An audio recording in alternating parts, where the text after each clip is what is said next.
এই যে দাদু আসছে, আমার দাদু খেতে আসছে আমাদের খেতে। আমি এখন এই বেগুন গাছে দেই একটু।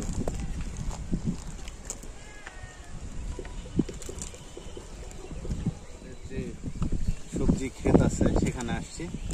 ছাসি কুমড়া বলে এটা, মানে লাউ, এক কথায় লাউ। এটা যে ছোট ছোট, এই যে পাশে একটা বড় আছে। এই যে গ্রামের বাড়িতে এই সুবিধাগুলো আছে। হ্যাঁ,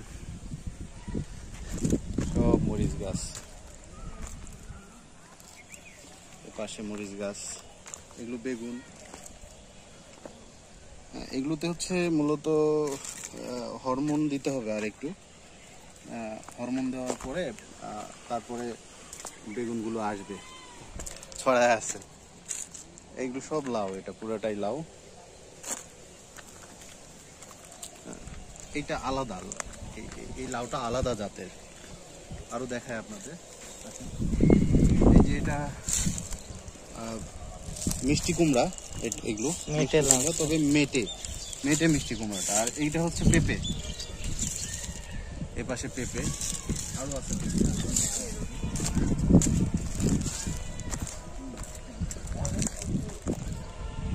এই যে পেঁপে, পেঁপের পাশে হচ্ছে ঢেঁড়স। এই যে ঢেঁড়স আসছে, হ্যাঁ ঢেঁড়স আসছে।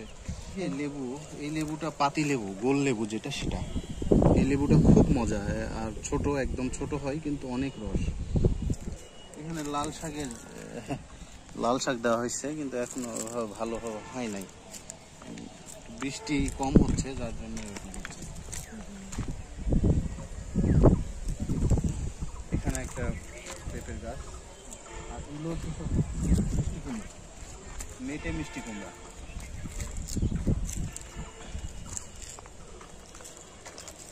মিষ্টি কুমড়াতে দেওয়া হয় না এখনো, মানে কোনো ধরনের কীটনাশক প্রয়োগ করি নাই, আজকে করব। এটা করলা আসছে, এই যে করলা।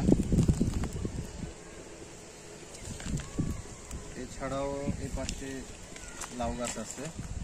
আর এই লেবুর গাছটাতে কেয়ার নেওয়া হয়নি, এটাতেও লাউ গাছ উঠে গেছে। এটা সিডলেস লেবু। এটা মাঝে মাঝে আমি আমার যেই টিয়া পাখি মিঠুকে মাঠে নিয়ে আসতাম, তো সেই সময় ওর যে খাবার, এখানেই সূর্যমুখীর বীজটা ওর প্রিয় খাবার, ওটা এখানে দিতাম। তো সেই খাবার থেকে, বীজ থেকে সূর্যমুখীর গাছ হয়েছে। আপনার দেখাই একটু, এই যে সূর্যমুখীর গাছ, ফুল চলে আসছে।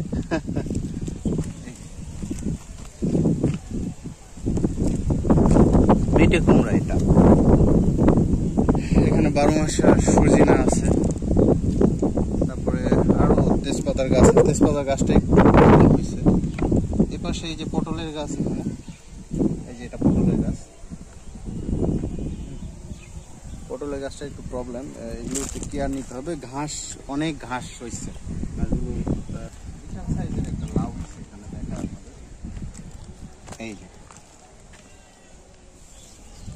বিশাল লাউ। এটা আজকেই হারভেস্ট করবো, একটু পরে কেটে নেব। হ্যাঁ, ওই জাত থেকে টান। এই যে আমাদের